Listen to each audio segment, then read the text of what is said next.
uma das belezas, ao meu ver, de pregar um livro da Bíblia de forma expositiva é que é o texto bíblico que dirige a agenda e os temas das pregações da igreja. Mas esse formato também gera alguns desafios, bons, mas desafios, como por exemplo, o de pregar sobre temas difíceis e complexos, como o de hoje à noite. Pregar sobre a questão do divórcio.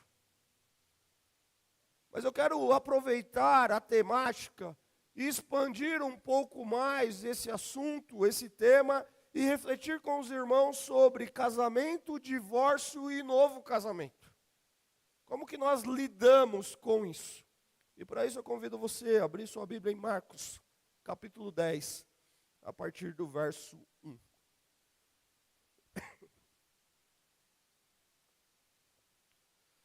Vou acompanhar a leitura. Deixa aí, Paulo. Antes de entrar no texto, eu quero estabelecer alguns fundamentos, alguns princípios importantes para a nossa reflexão.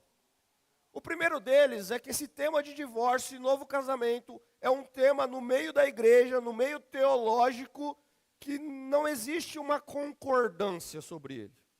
Ele tem sido alvo de discussões onde existem alguns principais posicionamentos, algumas propostas para esses temas, inclusive em grandes extremos.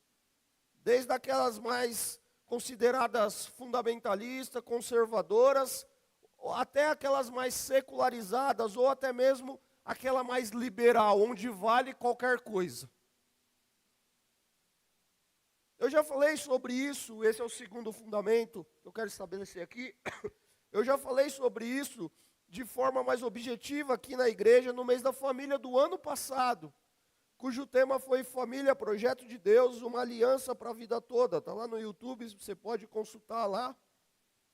E o terceiro fundamento que eu quero estabelecer é que nós vamos olhar para esse tema com base no que a palavra de Deus diz, e não com base em um acontecimento específico, uma leitura a partir da experiência pessoal de uma pessoa, alguém, a minha vida, a vida de alguém, os valores da nossa cultura. E é fato que nós não esgotaremos todo o tema e talvez não traremos todas as respostas. Mas em oração, e após estudar esse tema, eu quero pregar, aplicar esse assunto com base na visão pastoral para essa igreja. Ou seja, como igreja local, como entendemos e como tratamos de forma pastoral essa questão tão complexa. E quarto e último fundamento que eu gostaria de estabelecer antes de ler o texto, é que esse que vos fala, como qualquer ser humano, é alguém imperfeito, sujeito a tentações e que também precisa das suas orações pela sua família. Cultivar no meu coração, no meu relacionamento conjugal, os valores da palavra de Deus para construir cada dia um casamento sólido, baseado nos princípios bíblicos, num ambiente de amor e compromisso. Estabelecendo então esses 4 fundamentos, eu quero ir com o texto com os irmãos. Marcos 10, a partir do verso 1.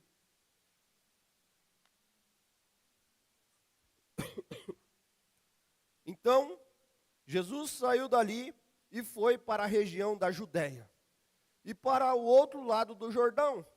Novamente, uma multidão veio a ele e, segundo o seu costume, ele a ensinava. Alguns fariseus aproximaram-se dele para pô-lo à prova, perguntando: é permitido ao homem divorciar-se da sua mulher? O que Moisés ordenou vocês? Perguntou ele. Eles disseram: Moisés permitiu que o homem lhe desse uma certidão de divórcio e a mandasse embora.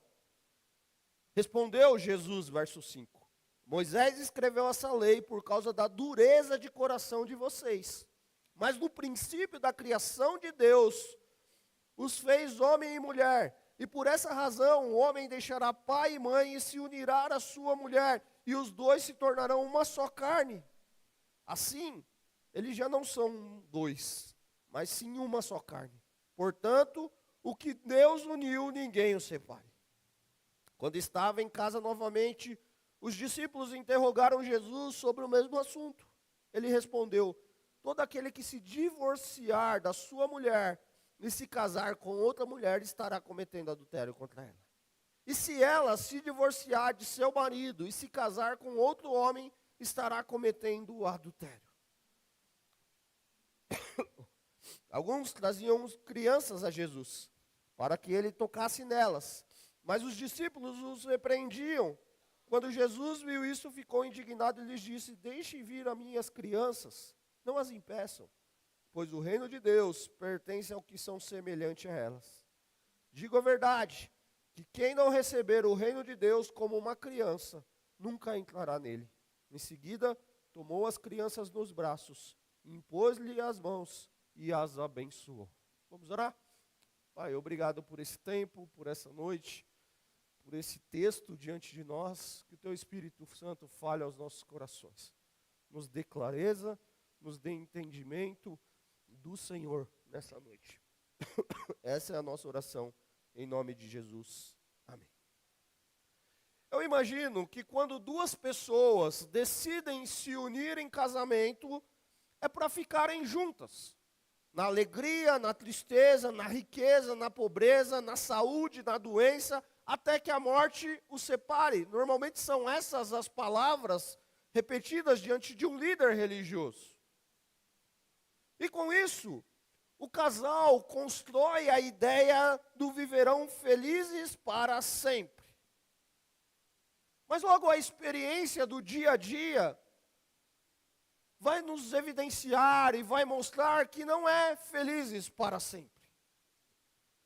Vai mostrar que o casamento tem os seus momentos difíceis. Pode vir as frequentes discussões, as cobranças, a incompatibilidade e tantas outras questões do dia a dia que vão desgastando a relação e que podem gerar uma insatisfação, podem gerar um descontentamento e até uma infelicidade. E diante disso, surge um dilema do nosso tempo, da nossa cultura. Por que permanecer casado se eu não estou feliz? Quem já ouviu isso? Ninguém nunca ouviu isso? Por que permanecer casado se o meu casamento não está bom, eu não sou feliz? No texto que nós lemos, à medida que Jesus ele avança em sua jornada para Jerusalém, nós encontramos as multidões, como de costume ali, seguindo a Jesus, ele de forma compassiva, amorosa, ensinando aquele povo humilde e simples, gostava de ouvir os ensinamentos de Jesus. E Jesus, aqui na primeira parte do capítulo 10, ele trata desse tema do discipulado nos aspectos fundamentais da vida, no casamento, as crianças, o custo do discipulado, o preço de seguir Jesus, como nós vimos na semana passada. E Jesus novamente te deixa claro que segui-lo envolve uma transformação de valores, uma transformação de vida. Nós já vimos e já falamos que os líderes religiosos estavam perseguindo Jesus. Eles estavam com ciúmes, eles planejavam tirar a vida de Jesus, nós já vimos isso em capítulos anteriores. E aqui no verso 2, nós vemos claramente a má intenção deles. Eles queriam pegar Jesus em uma espécie de armadilha. Era uma pergunta astuta. Sempre que tinham oportunidades, esses religiosos queriam testar Jesus para ver se o pegavam em alguma contradição nos seus ensinos. Então o verso 2 descreve que alguns fariseus aproximaram-se dele e para pô-lo à prova perguntaram: é permitido ao homem divorciar da sua mulher? Essa foi a pergunta que eles fazem. E se você ler o texto paralelo, o texto de Mateus, nós vamos ver que tem algo ali que nos ajuda a entender o contexto maior, porque Mateus acrescenta o que nós vamos ver mais adiante aqui, porque ele complementa: é permitido divorciar-se da sua mulher por qualquer motivo? É interessante que às vezes a gente pensa que não. desculpa as tosses de vez em quando, mas vai acontecer. É interessante que às vezes a gente pensa que não, mas o casamento e o divórcio na época de Jesus era como nos dias de hoje. Em que aspecto? Um assunto de grande interesse, um assunto de controvérsias, era um assunto polêmico da época. Mas a pergunta que eles fazem aqui não é porque eles queriam ser orientados por Jesus, eles não queriam aprender do assunto, eles, como dissemos, eles estavam querendo testá-lo. É uma pergunta cheia de maldade, tinha uma má intenção por trás. Porque aqueles fariseus, queridos, nós vamos ver aqui, que eles já tinham uma opinião formada a respeito do casamento e do divórcio. Além do fato que dentro de um contexto maior, você vai se lembrar que Herodes havia abandonado a sua mulher, casado com Herodias, a mulher do seu irmão Filipe, e nós vimos lá no capítulo 6, do 16 ao 19, que um dos motivos que João Batista morreu foi porque ele condenou esse pecado. Isso faz parte do contexto. Então, se Jesus dissesse que não era lícito, eles poderiam dizer que ele estava negando, que ele estava contrariando a lei de Moisés. Mas se Jesus dissesse que era permitido, eles poderiam acusar de ensinar algo muito liberal, sem critérios. Ou seja, se Jesus apoiasse o divórcio, Jesus ele estava então validando a atitude de Herodes, e se ele dissesse que não era lícito, ele estava se posicionando contra Moisés. Consegue entender a situação de Jesus? Consegue perceber isso? Nós estamos estudando métodos de estudo bíblico aqui na EBD, numa das salas, e um dos critérios, e alguns dos critérios de entender o texto, é entender os termos principais, entender a estrutura literária, entender a forma e entender o ambiente. O ambiente aqui é perigoso. Eles estão querendo pegar Jesus. Eles estão querendo saber o que Jesus pensa sobre isso. E Jesus então devolve a pergunta para eles. O que Moisés lhes ordenou? Eles disseram, Moisés permitiu que o homem desse uma certidão de divórcio e mandasse embora. E havia uma concordância com os judeus daquela época, que permitia ao homem divorciar-se da sua mulher e mandá-la embora, caso ela desagradasse ele, fizesse algo indecente. Mas essa era uma questão naquele tempo problemática. Por motivos políticos, a questão de Herodes e Herodias, quanto religioso, pois naquela época, dentro daquele judaísmo fragmentado do Novo Testamento, existiam dois grupos principais, que discordavam entre si sobre o significado de um termo que Moisés usa, que talvez na sua versão possa estar coisa indecente, desagradar ou reprovar. Abre comigo a sua Bíblia em Deuteronômio 24, versos de 1 a 4.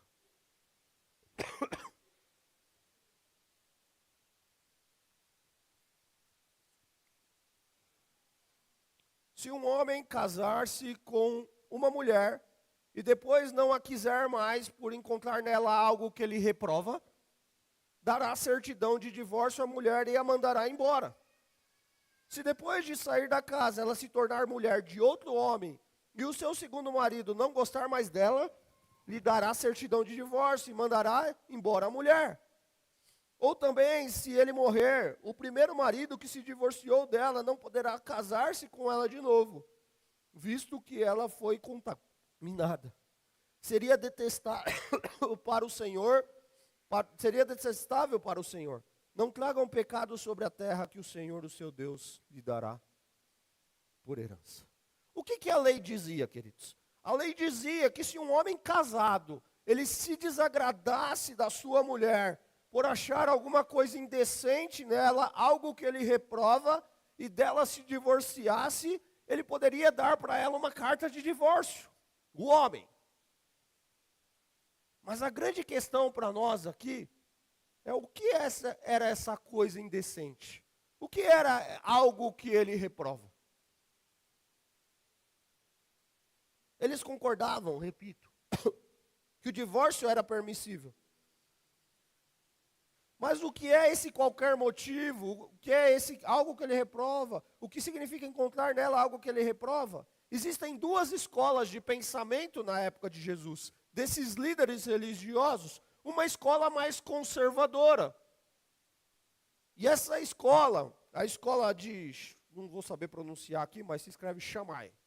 A escola de Shammai diz que o único fundamento para o divórcio era a indecência, ou seja, adultério. Era possível.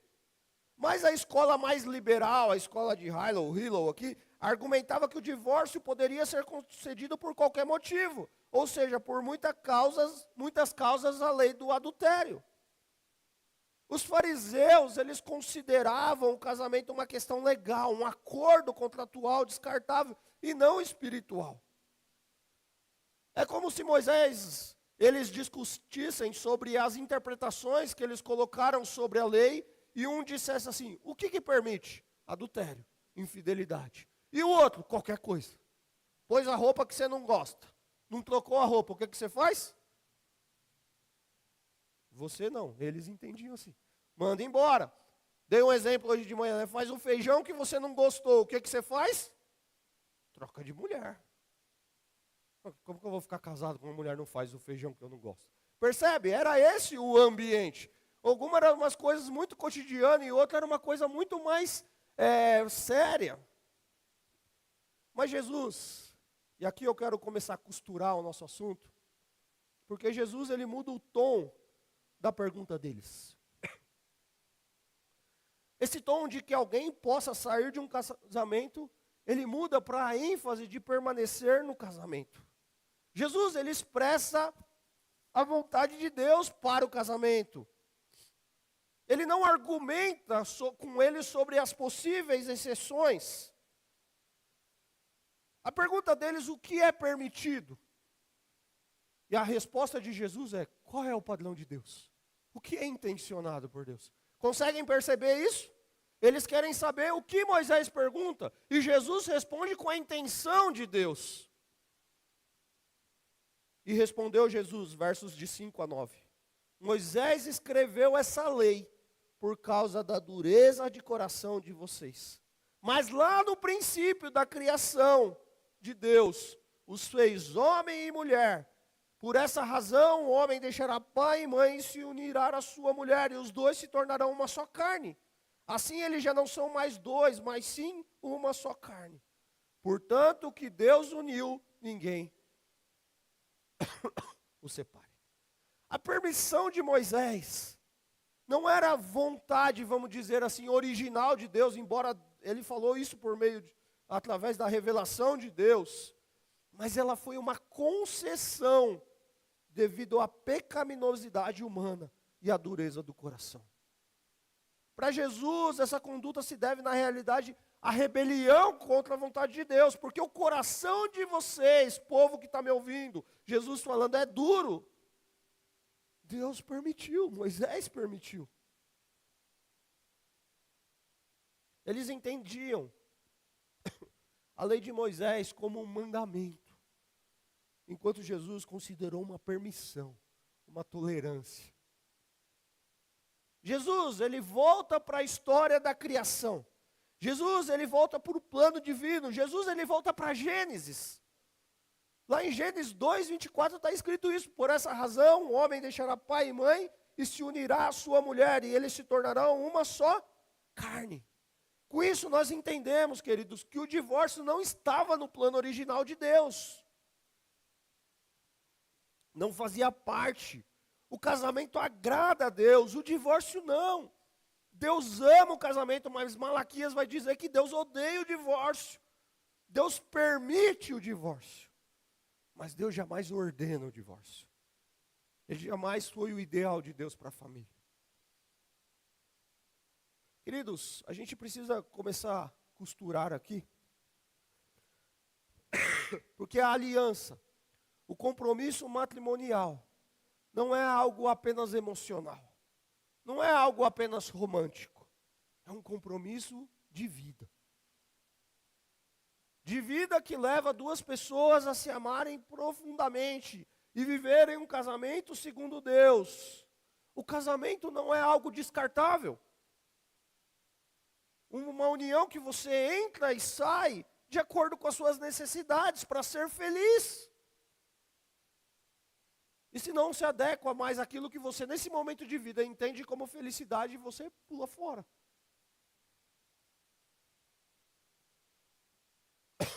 Quando nós enxergamos o casamento como uma aliança, nós estamos dizendo que o casamento é um vínculo sagrado entre um homem e uma mulher, instituído por Deus, firmado diante dele, ainda que o casal não tenha essa consciência, consumado pela relação sexual. É uma aliança heterossexual, exclusiva entre homem e mulher, ordenada e selada por Deus.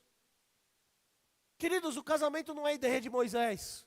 O casamento não é ideia do Estado. O casamento nasceu no céu, no coração de Deus, quando ainda não havia leis, quando ainda não havia Estado, quando ainda não havia igreja. O casamento é a instituição que Deus criou antes da queda. Então, aos olhos da palavra de Deus, aos olhos de Deus, o casamento é uma aliança para a vida toda.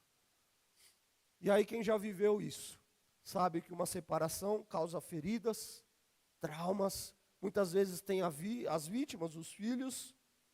Eu costumo dizer que você pode simplesmente rasgar uma certidão de casamento, mas é impossível rasgar sem sofrimento a união, uma só carne, que o marido e a mulher se tornaram.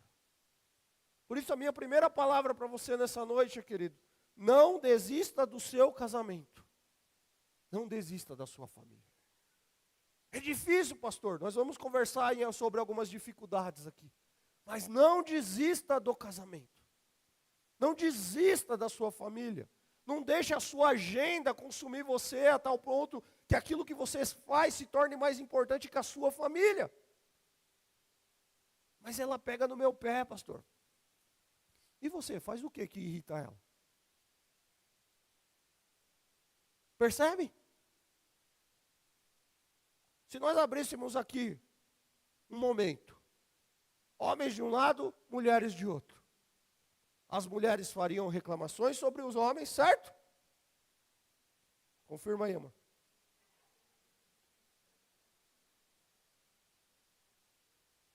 E os homens fariam reclamações sobre as suas mulheres. Todos nós temos problemas, queridos. Se você já está num segundo casamento, você sabe que os problemas só são diferentes. Mas você tem problemas. Você tem uma pessoa diferente de você, pecadora como você. E a gente viver isso no mundo caído torna um grande desafio. Mas a palavra é, não desista do seu casamento. Isso é plano de Deus. Isso é plano de Deus. Aos olhos de Deus, o casamento é uma aliança para a vida toda, repito. É da vontade de Deus que o casamento seja indissolúvel. Aos olhos de Deus, repito, ele foi planejado para ser para a vida toda. Mas há exceções. Há exceções. O que os irmãos acham? Há exceções bíblicas, que por conta da dureza do coração humano, o divórcio pode ocorrer. Mas isso, queridos, não é regra. A gente não pode entender isso como regra. Isso não é mandamento. Isso é uma concessão. Jesus sai dali. E agora ele está em casa com seus discípulos, saiu daquele ambiente dos líderes religiosos, e eles perguntam, eu acho que não era para eu pregar sobre esse tema, hein, que a voz está acabando. Brincadeira. Jesus sai dali, agora ele está novamente com os discípulos, e eles perguntam novamente sobre o assunto. Agora não tem mais os líderes religiosos ali, e Jesus responde, todo aquele que se divorciar de sua mulher e se casar com outra mulher, estará cometendo adultério contra ela. E se ela se divorciar do seu marido e se casar com outro homem, estará cometendo adultério. Jesus está dizendo assim, não é o homem nem a mulher quem controla o vínculo do casamento. É o Senhor, Deus é o Senhor do casamento. A questão que os discípulos levantam aqui dentro, fica meio que dar-se a entender que eles estão querendo saber sobre recasamento. E a resposta de Jesus é que se alguém, homem ou mulher, e agora ambos têm responsabilidade, se divorcia do seu cônjuge e se casa com outra mulher, comete, ou com outro homem, comete adultério. Queridos, no mundo judaico, somente o marido poderia permitir o divórcio. Mas os gentis também davam esse direito às mulheres. Aqueles que não eram judeus, dentro daquele contexto, também já davam esse direito às mulheres. Mas nós temos um texto aqui paralelo. Mateus 19:9. Vai lá comigo. Jesus está falando sobre o mesmo assunto. E Jesus aqui coloca um complemento.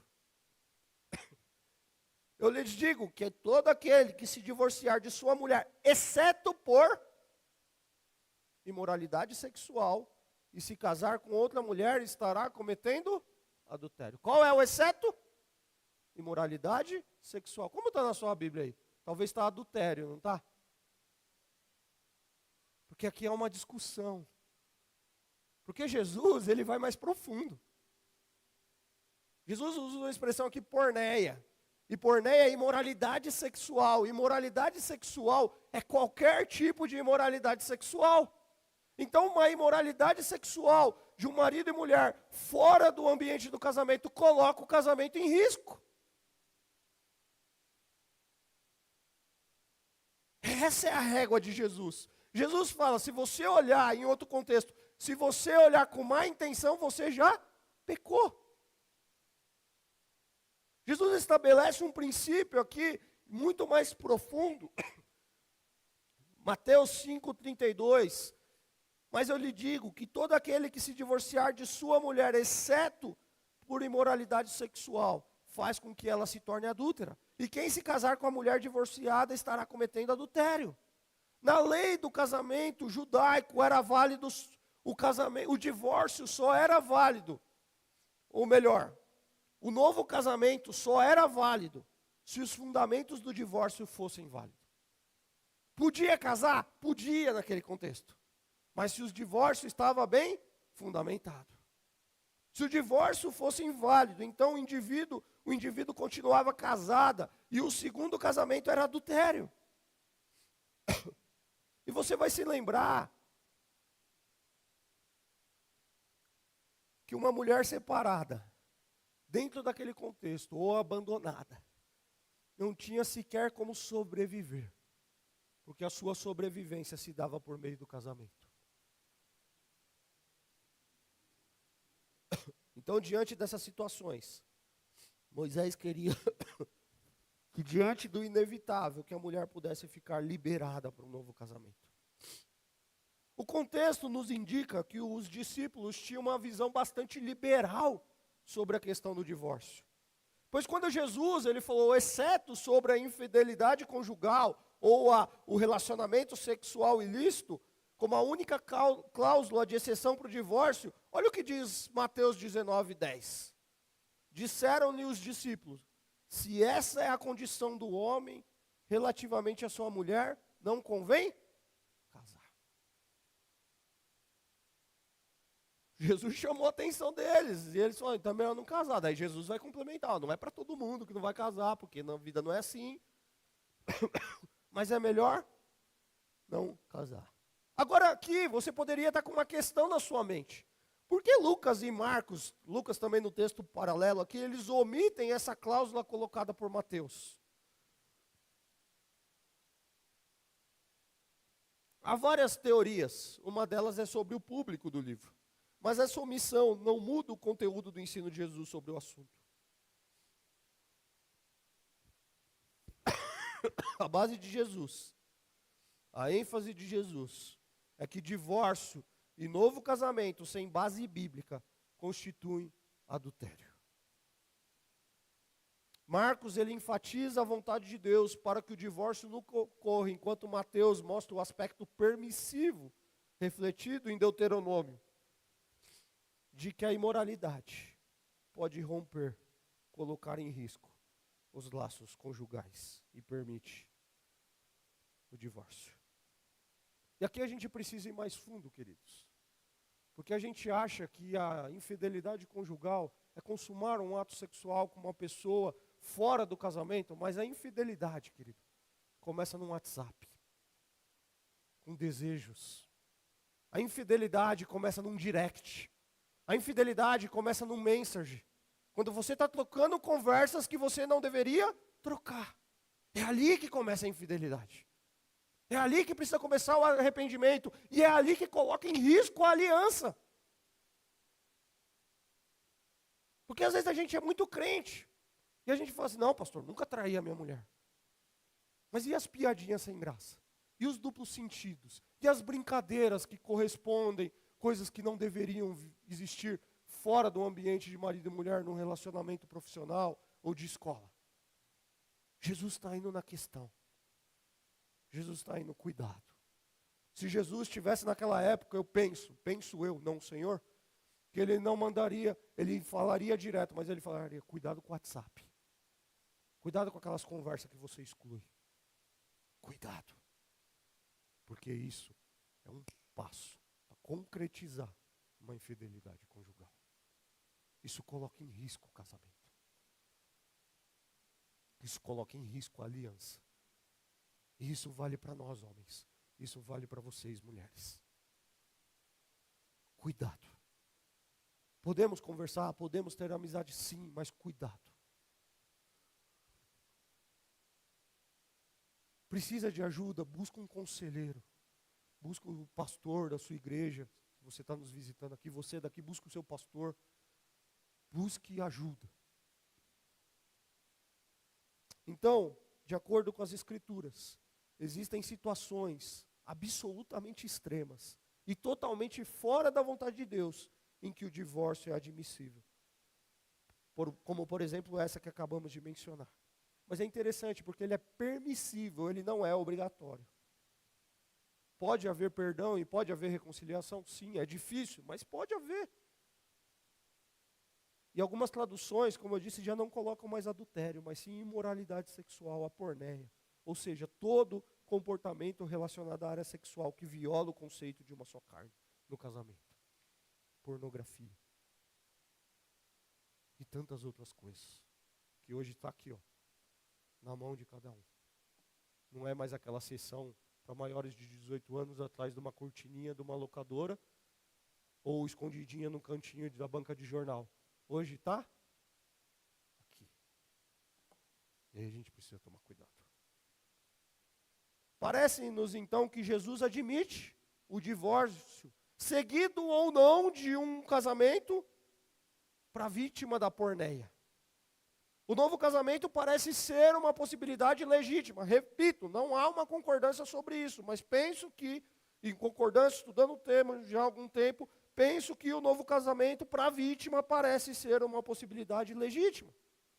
E Paulo, ele também coloca uma segunda possibilidade. 1 Coríntios, capítulo 7, versos 10 a 16, descreve sobre a legitimação do divórcio por abandono de um cônjuge incrédulo. Um casamento misto, dois não crentes, ou um crente e um não crente, vamos pensar em dois não crentes, onde um se converte e a parte que não se converteu fala assim, eu não quero mais você com a sua religião.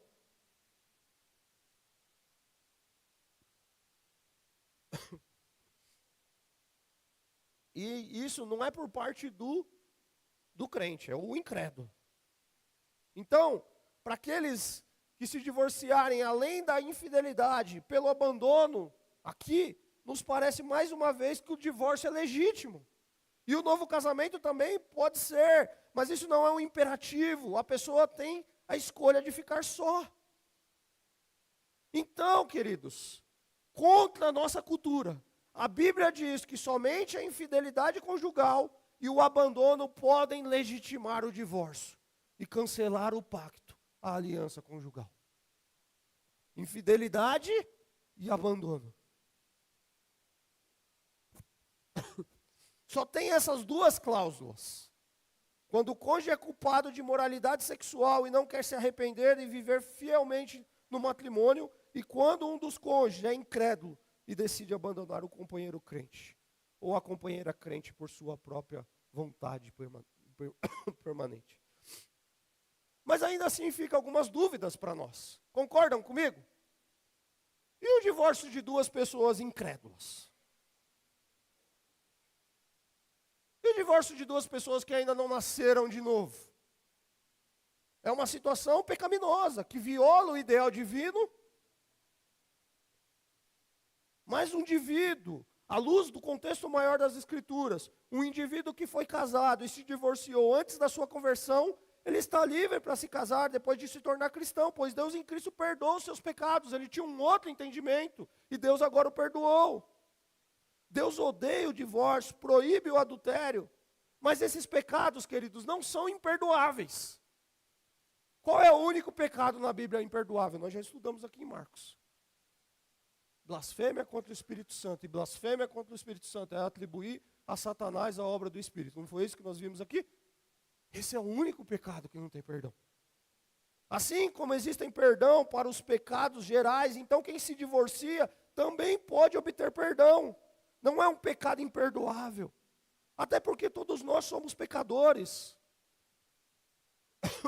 E quando nos convertemos, Deus nos salva e nos perdoa de todos os pecados, mas somos pecadores. Mas há uma terceira condição aqui, ou uma segunda. E os casamentos que não existem infidelidade ou abandono, mas os lares são cheios de violência, maus tratos físicos e mentais, negligência na provisão de recursos e cuidados. Como fazer? O que você faz com aquela mulher que apanha? Ou com aquele cara que apanha? Pode ser o inverso também, né? As mulheres bravas aí, né? Mas o que você faz com esse ambiente? Eu penso que a Bíblia não diz nada diretamente sobre isso. Mas existe, em alguns casos, a necessidade de uma separação. Seja definitiva e até temporária ou definitiva com a denúncia de um agressor.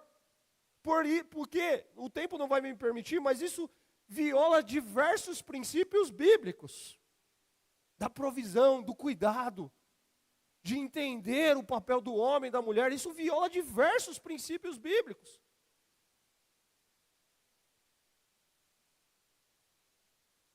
E talvez quando há uma violência moral, sexual ou física, não tem um ambiente de casamento.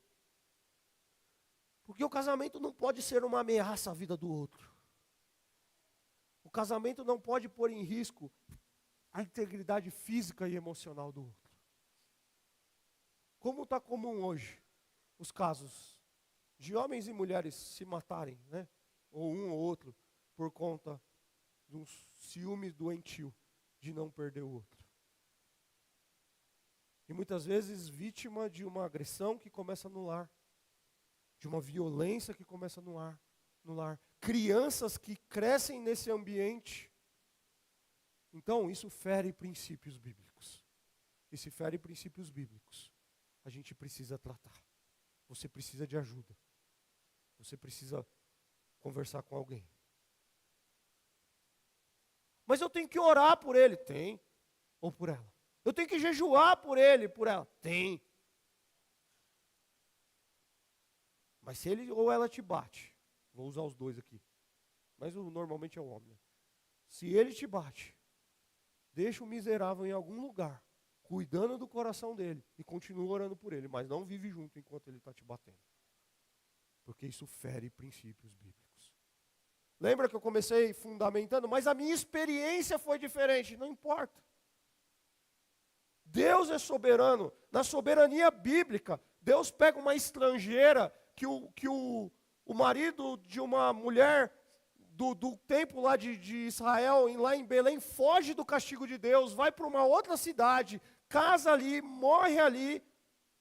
O marido e os 2 filhos Deus pega uma estrangeira chamada Ruth, e Ruth está na genealogia de Davi, Ruth está na genealogia de Jesus, mas isso é plano de Deus. Deus pode, é soberano e pode transformar qualquer situação.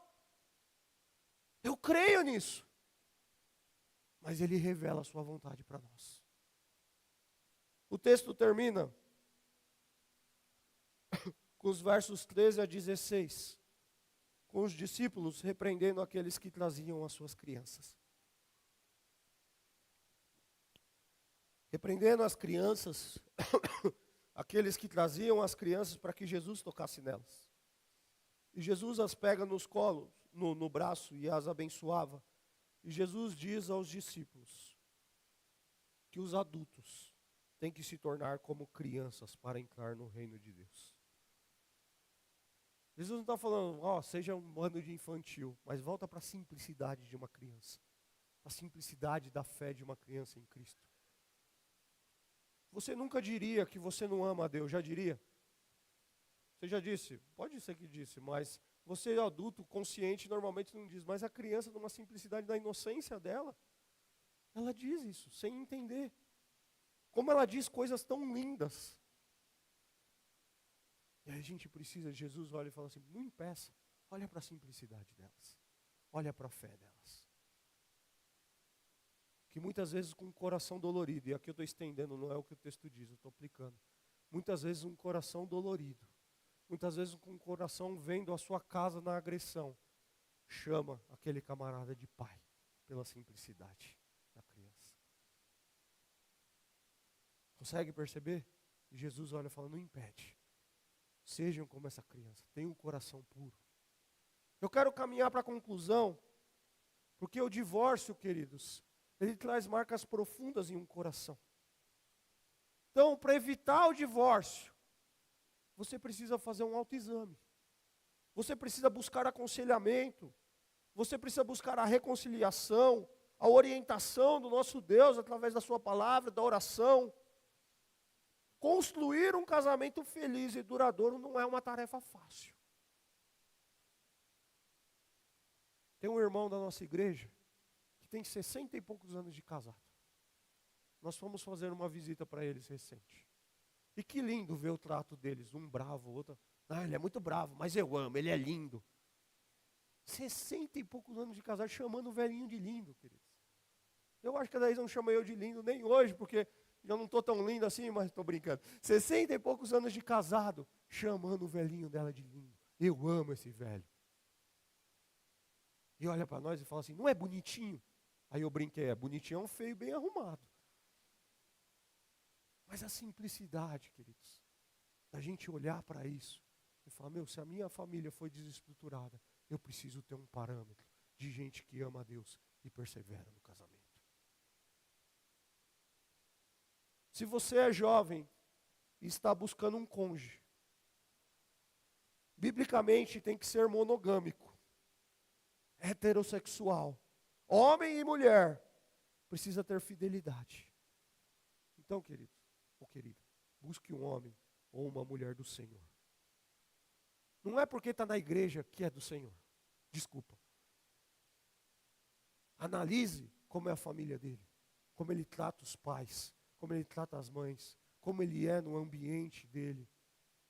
Tudo bem que existe a imaturidade ainda em algumas fases, mas analisa isso. É um crente obediente à palavra de Deus. Eu costumo dizer assim, não venha para a igreja para arrumar um namorado ou uma namorada, mas arrume na igreja. Então julgue. Ensine seu filho a pensar, mas deu ruim, pode dar. Mas o nosso papel é ensinar. Qual é o padrão? Tem que respeitar a família. Tem que amar a Deus. Tem que ser trabalhador. Tem que ser estudioso.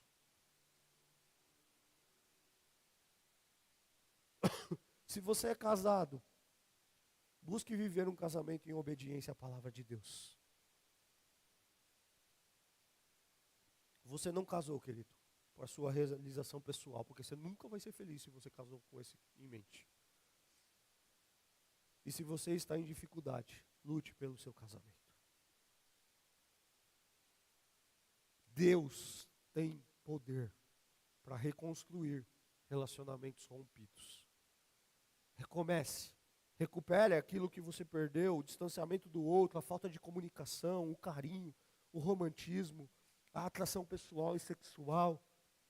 Em Jesus existe perdão. Em Jesus existe um caminho de amor e restauração. Ouvi de alguém dizendo assim: o diabo nos nossos tempos tem inculcado no coração do jovem, antes do casamento, que ele pode transar à vontade, que não tem problema nenhum, ele tem que curtir a vida. Mas ao mesmo tempo ele tem inculcado no coração dos crentes o distanciamento de um do outro. Existem fases diferentes da vida, momentos diferentes, não tenho dúvida disso. Mas o casal precisa se amar, precisa ter entrega, precisa ter cumplicidade, precisa ter mão dada. Não tem dinheiro, toma um sorvete. Quanto você pagou naquele sorvete ontem, Larissa? R$1,75. Eu vou fazer propaganda gratuita lá na Rogi, ali, atrás do posto ali. R$1,75 para o casal. Me ajuda aí. O Eliseu não. A matemática vai falhar. 1,75 mais 1,75, 3,50? Foi? 3,50. Vai lá, uma tarde tomando um picolé, de mãozinha dada. Porque busca a cumplicidade, queridos. Mas a gente tem tanta desculpa. O tempo passa e aí a gente vai se distanciando. Aí os filhos casam, vêm os netos, a gente se ocupa com os netos. E é gostoso isso, eu vejo o carinho dos meus pais com as minhas filhas, é lindo isso, com os meus sobrinhos. Mas a gente precisa cuidar um do outro. Ficar velhinho junto. Caiu o cabelo junto. O meu caiu novinho, mas caiu o cabelo junto. Ficar branco. Ficar gordinho junto, ou esbelto junto, isso aí. Mas é ter prazer um no outro, queridos. A igreja precisa disso. De gente que permanece juntos. Para os jovens olhar e falar assim: a minha família não teve padrão nenhum, mas quando eu olho para aquele irmão, eu quero ser como ele. Quando eu olho para o casamento dele, eu sei que é cheio de defeito, mas eu quero permanecer juntos. Virou um encontro de casais aqui, né? Mas é o desejo de permanecer junto. Para os casados, divorciados, vitimados, não há uma obrigação de se casar de novo. Divórcio implica não necessariamente na obrigatoriedade. Divórcio é permissão. Você não precisa, se não foi para isso que você entendeu, para esse momento de vida.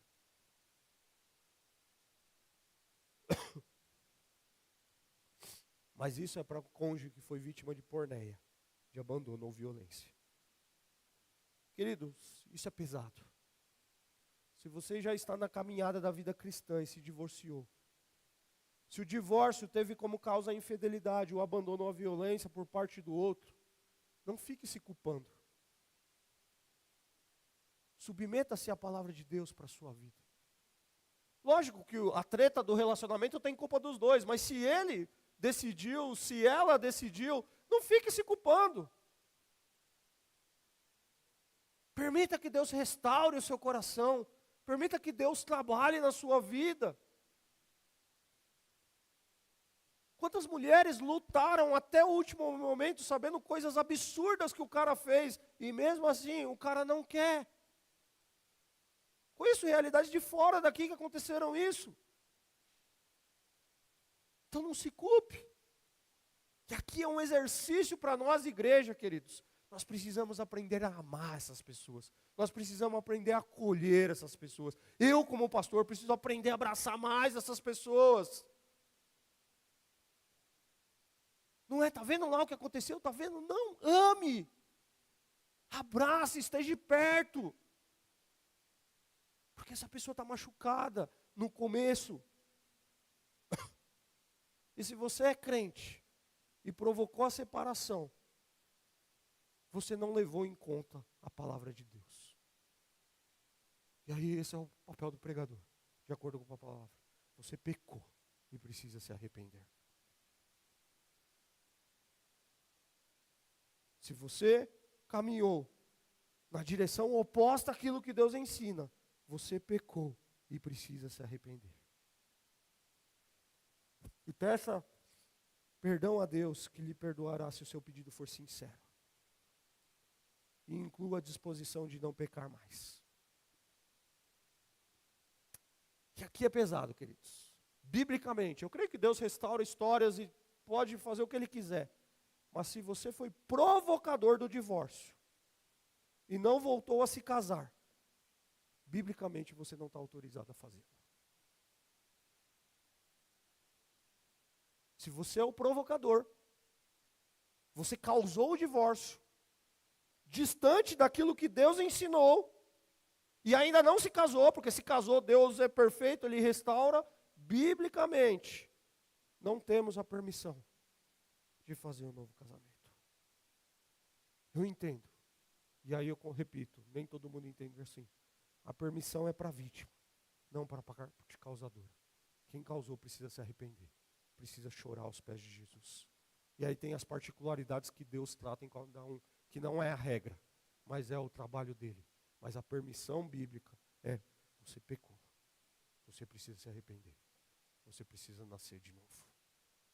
Você agiu como um pagão, você agiu como alguém que não conhece a palavra de Deus.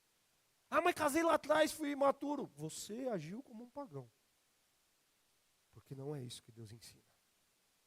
Se a igreja não fechar a porta, queridos, nesse sentido, nossa igreja, ou qualquer igreja, vai ser uma bagunça em termos disso aí. A gente precisa fechar a porta, e Deus fecha a porta. Não pode. Precisa se quebrantar, precisa se arrepender. Mas eu não sei viver sozinho. Trata com Deus. Não sei o que Ele pode fazer. Biblicamente, não pode. Se você, o provocador do divórcio, voltou a casar, peça perdão a Deus, peça perdão ao cônjuge prejudicado e continue casado com quem você foi, agora tornando uma só carne. Não traga mais dor a outras pessoas. Mas aqui vai muito mais longe, querido. Porque talvez você viveu uma vida sexual ativa fora do casamento, que não deveria ter vivido. E talvez você vive um casamento que não poderia ter ocorrido, se precipitou, o divórcio, desobedeceu a Deus. Mas se você de fato se arrependeu, você pode em Jesus viver esse novo. Se você buscou um novo casamento, ter um casamento piedoso, um casamento em Jesus, limpo pelo sangue de Jesus, santificado por Ele, para Ele, perdoado, que agrada a Deus pela maneira, e busque ter esse casamento que agrada a Deus pela maneira como se relaciona. O problema é que a gente é moralista. A gente olha para o cara causador e fala assim: seu infeliz. E a gente vive cheio de moral. Mas aí a gente faz a mesma coisa, ou alguns fazem a mesma coisa em contrapartida. Não casou, mas tem uma vida sexual bagunçada. Mas não casou. Não, mas eu não casei. Isso é pecado, queridos. Se a gente não fechar a porta, pelo que a palavra de Deus diz, nós vamos viver uma bagunça. E viver bagunça não é para crente. É para essa cultura desse mundo. Por isso, você tem a sua experiência. E você precisa olhar, fazer um autoexame. E falar: você obedeceu? Você tem obedecido? Porque quando nós entendemos a mensagem de Cristo e sinceramente nos arrependemos dos nossos pecados e colocamos a nossa confiança em Cristo para sermos salvos, isso inclui uma mudança clara de pensamento, de direção. Palavras, hábitos considerados errados. E é assim que devemos viver. Em Cristo, nós podemos viver casamento conforme o plano original. Em Jesus, queridos, a criação perdida pelo pecado volta a ser conforme o plano original. Em Jesus, a sua vida pode ser restaurada. Em Jesus, a sua família é restaurada, o seu casamento é restaurado. Em Jesus, o ideal de Deus para a família volta a ser conforme o plano original. Casamento não é, e com isso eu encerro, apenas um contrato civil religioso que vai te dar benefícios financeiros, status social, mudar o seu estado civil. Ou para os religiosos mais conservadores, uma autorização para uma vida sexual ativa. É uma aliança entre um homem e uma mulher. É um vínculo sagrado entre marido e mulher, entre o casal e Deus, alicerçado nas leis divinas, com base na sua palavra.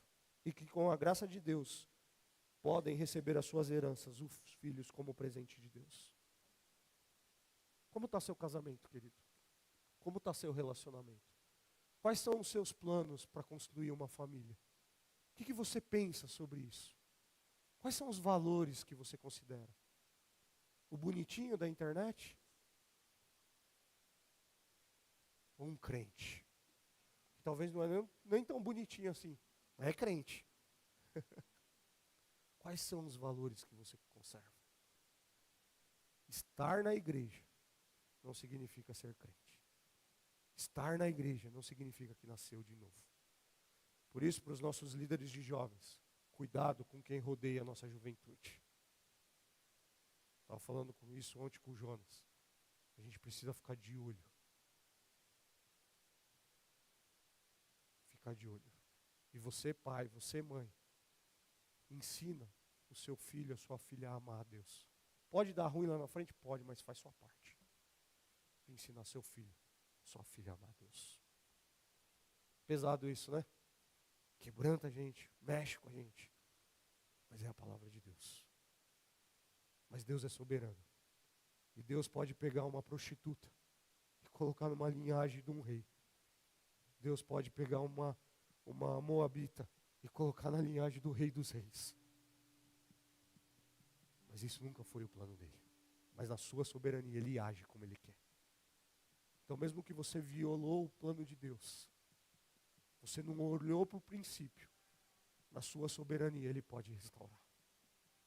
Ele pode cuidar de você. Ele pode tratar você.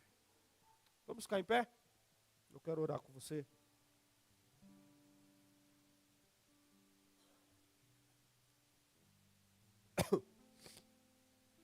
Pai, obrigado pela tua palavra. Palavra pesada, dura, mas necessária para os dias que vivemos. O mundo banalizou o casamento. A igreja banalizou o casamento. Nós banalizamos o casamento.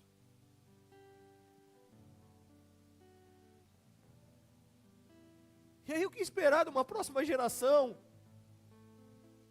Se naqueles que deveriam crescer, ser exemplo, já banalizaram tudo. Ao ouvir isso foi duro para os discípulos. Os discípulos falaram, então é melhor não casar. Mas Jesus, o Senhor falou para eles, nem todo mundo foi dado isso. O plano do Senhor é casamento. Para a maioria de nós, é o homem deixar pai e mãe, se unir à sua mulher, e ambos serão uma só carne. Fisicamente, emocionalmente.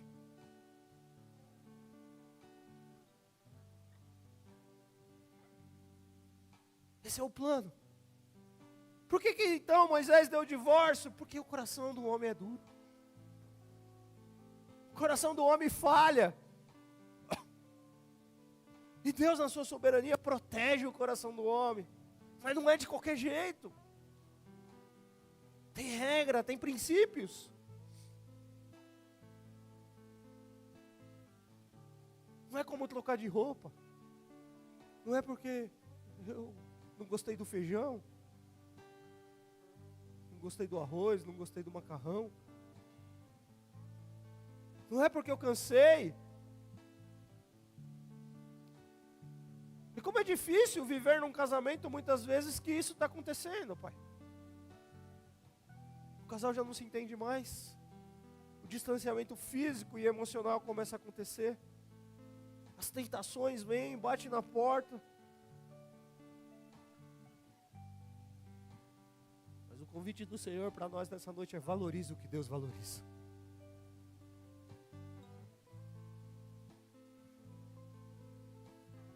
Olha para o plano original.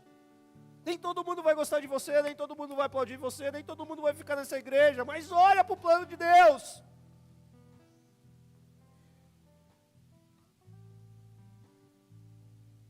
Porque o plano de Deus é que nós vivemos essa unidade. E se falharmos, ó Pai, o Senhor nos diz que nós podemos confessar, que o Senhor nos perdoa, o Senhor nos restaura, mas em obediência à Tua palavra. Nos ensina, como igreja, a estarmos mais perto daqueles que foram abandonados pelo seu cônjuge. Amar mais essa pessoa. E aqueles que abandonaram o seu cônjuge, trata o coração deles, ó Pai. Restaura a vida deles. E se o tempo ainda é presente, ainda dá tempo, restaura o casamento, Pai. Mas se já formou nova família, que haja um reconhecimento de que errou diante do Senhor. E que o Senhor abençoe essa nova família. Porque o Senhor pega uma estrangeira e coloca na linhagem do seu Filho Jesus Cristo. Esse não era o plano. O Senhor pega uma sociedade que tirou a monogamia e entrou na poligamia. E o Senhor faz um homem, ou homens, nascerem ali dentro desse contexto que foram grandes bênçãos do Senhor. O Senhor pega famílias bagunçadas como a de José, Jacó, e o Senhor restaura. O Senhor muda o coração. Por isso nos visita nessa noite, ó Pai. Visita o nosso coração. E nos faz querer continuar olhando para a sua verdade. Essa é a nossa oração em nome de Jesus. Amém? Servo sofredor, à luz do mundo, promessa viva que se cumpriu, palavra que nos leva das trevas à luz, a escuridão não venceu.